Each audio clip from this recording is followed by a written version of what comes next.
Bem, nossa ideia nesse vídeo é apresentar a trajetória de alguns movimentos clássicos estudados na cinemática. O primeiro deles é o movimento retilíneo, é um movimento que acontece ao longo de uma reta. Essa reta é orientada para a direita, tem origem zero e, obviamente, para a gente poder fazer algum tipo de medição de posição e distância de deslocamento, é necessário estabelecer aqui uma determinada escala para se medir comprimento.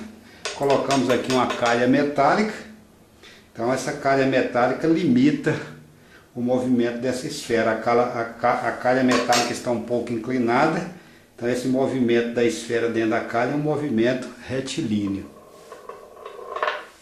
Vamos repetir.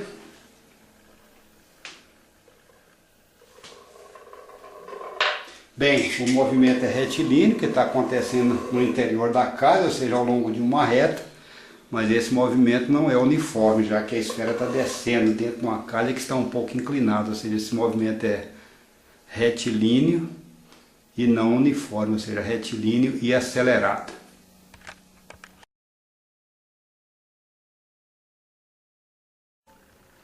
Bem, esse segundo tipo de movimento acontece também numa calha, ou seja, o movimento da esfera está limitado por essa calha, só que a calha agora, em vez de ser uma calha reta, é uma calha com formato curvo. Bem, o movimento acontece num plano, ou seja, no plano x, y. Precisamos dessas duas coordenadas para poder determinar a posição da esfera em cada instante. Se a gente colocar ali em movimento, olha, x positivo, x negativo, x positivo, x negativo, y máximo, mínimo e assim por diante. Ou seja, a esfera está percorrendo tanto na direção x como na direção y. O valor x podendo ser, tem hora que ele tem valores positivos e hora que ele tem valores negativos. E a coordenada y é sempre positiva, mas tem hora que ela assume um valor máximo, quando a esfera passa aqui pelo ponto de mínimo, atinge um valor mínimo e atinge um valor mínimo. Então esse é o tipo de movimento que não é nem retilíneo e nem uniforme. Ele é um movimento curvo e acelerado.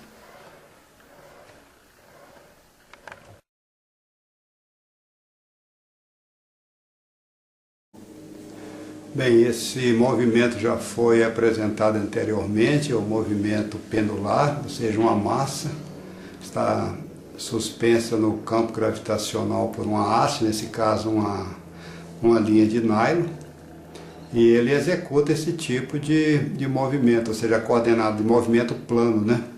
A coordenada x tem hora que ela assume um valor positivo, em outro momento o valor negativo. E a coordenada y passa por um ponto de mínimo, vai até a direita subindo a ladeira, depois passa pela posição central e vai depois à esquerda também subindo a ladeira em relação ao eixo y. Então no eixo y passa sempre por um ponto de mínimo e sobe para a direita, passa pelo ponto de mínimo e sobe à esquerda.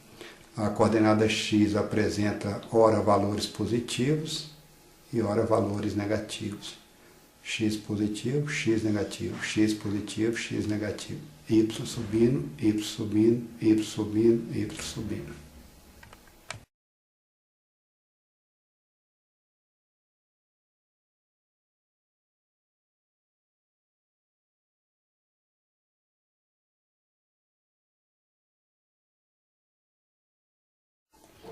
Bem, apresentamos até esse momento movimentos unidimensionais e bidimensionais, ou seja, movimentos que requerem apenas uma coordenada ou duas coordenadas para poder determinar a posição do ponto material.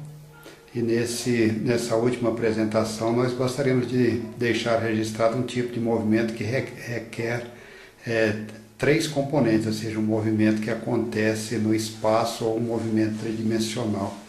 Então, em torno de um tubo de PVC, nós colocamos no formato de uma espiral, um arame, e ao longo desse arame a gente pode colocar um pequeno objeto que tem uma argolinha para poder movimentar ao longo desse arame.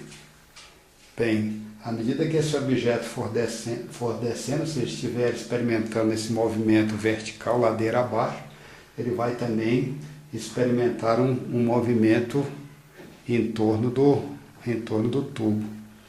Então, enquanto ele gira, só pelo fato dele girar, a gente precisaria de duas coordenadas para poder determinar a sua posição, ou seja, uma coordenada x e uma coordenada y. Pelo fato dele estar movimentando também ao longo do tubo de PVC, na direção vertical, a gente precisaria de uma terceira coordenada. Então esse movimento é um movimento tridimensional, um movimento que acontece no espaço, não é nem retilíneo, não é um movimento que acontece no plano.